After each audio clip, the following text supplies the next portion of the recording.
नमस्कार। इससे पहले कि हम आज का जो है एजेंडा आपके सामने रखें, आपको ये वीडियो देखना चाहिए जिस पर कि हमारे एक्स सीजेआई सर हैं और वो क्या कह रहे हैं। आप लोग पहले ध्यान से इसको सुन लीजिए।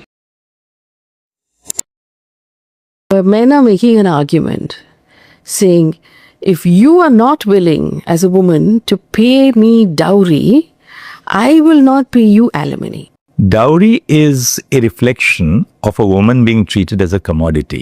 Dowry is demanded and it's illegal. Alimony in that sense is to enable a woman to live a life of dignity even after she loses the comfort of a home where, the matrimonial home. Yeah. And to ensure that she is not exposed to the elements. Now, the amount of alimony would obviously differ from case to case. तो देखा आप लोगों ने, हमारे अपने आपके अपने श्री धनंजय यशवंत चंद्रचूड़ जी उदारवादी युवा के हीरो बनकर वापस आए हैं और साउथ दिल्ली, साउथ बॉम्बे, बैंगलोर के निब्बे निब्बियों की फेवरेट फय डिसूजा जी के साथ गप मारते हुए उन्होंने ये बताया कि दहेज जो है वो कमोडिफिकेशन है महिलाओं का, जबकि एलिमनी से महिला सशक्त होती है। मैडम ने लॉजिक नहीं पूछा तो सर ने सोचा कि हम क्यों ही बताएं लॉजिक जब मैडम पूछ नहीं रही हैं तो, लेकिन हम लोग लॉजिक लगाएंगे, ठीक है, क्योंकि इन लोगों की बातों के साथ तो समाजशास्त्र भरभरा के गिर पड़ा है।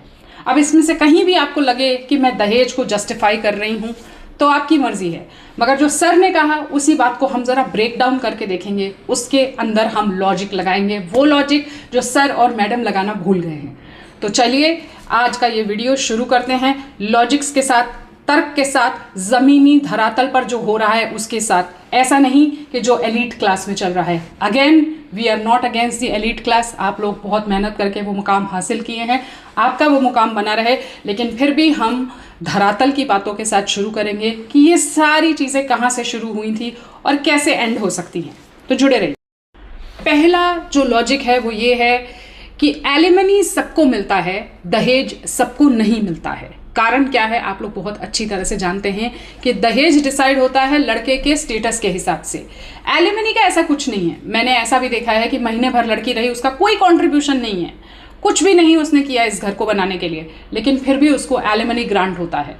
तो एलिमनी रिमेन्स सेम। आप 1 महीने शादी में रहें, आप 1 साल रहें, आप 10 साल रहें, उससे कोई फर्क नहीं पड़ता है।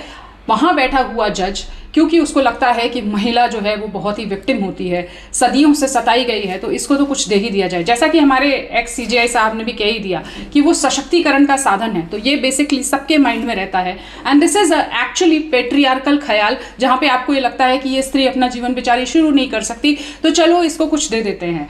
कभी इनकी पेट्रियार्की पर कोई भी क्वेश्चन नहीं करता। हमारी प्यारी फय डिसूजा ने भी क्वेश्चन नहीं किया कि आप कैसे सोच रहे हैं कि ये सशक्तिकरण है, लड़की तो अपने आप से कर सकती है ना। आपने यही बोलकर तो फेमिनिज्म शुरू किया था, तो अब आप कहाँ आकर रुक रहे हैं और ये इस बात पर कोई भी प्रश्न क्यों नहीं उठाता है।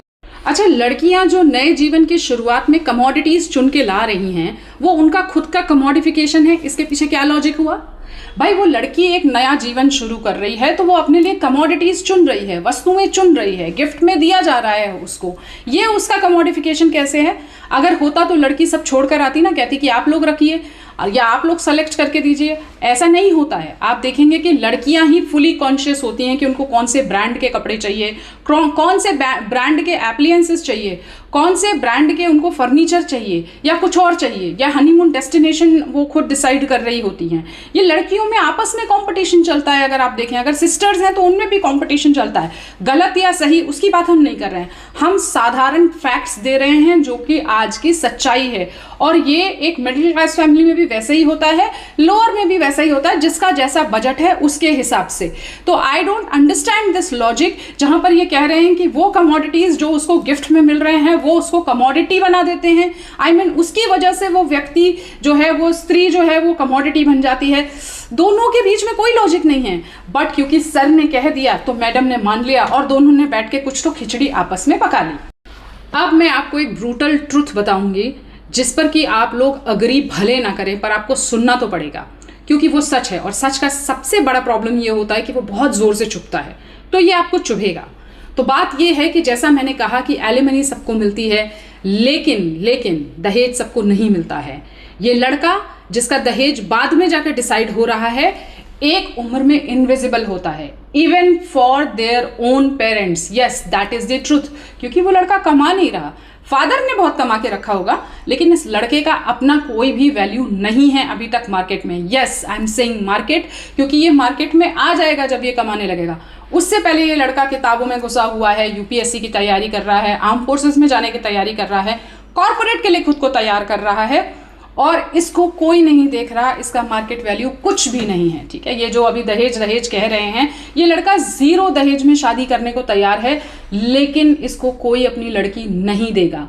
और ये नैरेटिव में फिट नहीं बैठ रहा है, इसलिए इसके बारे में कोई बात नहीं करता। नैरेटिव क्या होता है वामपंथियों का, कि जहां पर एक लड़की है जो बेचारी है, सदियों से उसको सताया जा रहा है, और एक लड़का है जो उस पर अत्याचार कर रहा है। यहाँ आप देखेंगे कहानी बदली हुई है। यहाँ पर ये लड़का है जिसके ऊपर सोसाइटी पूरी नजर रख के बैठी हुई है, आवारा, गुंडा, बदमाश, कुछ नहीं करता, किताबों में घुसा हुआ, सिगरेट फूकता रहता है, कोई काम नहीं है इसके पास, 2 पैसे का इसने कुछ नहीं कमाया आज तक।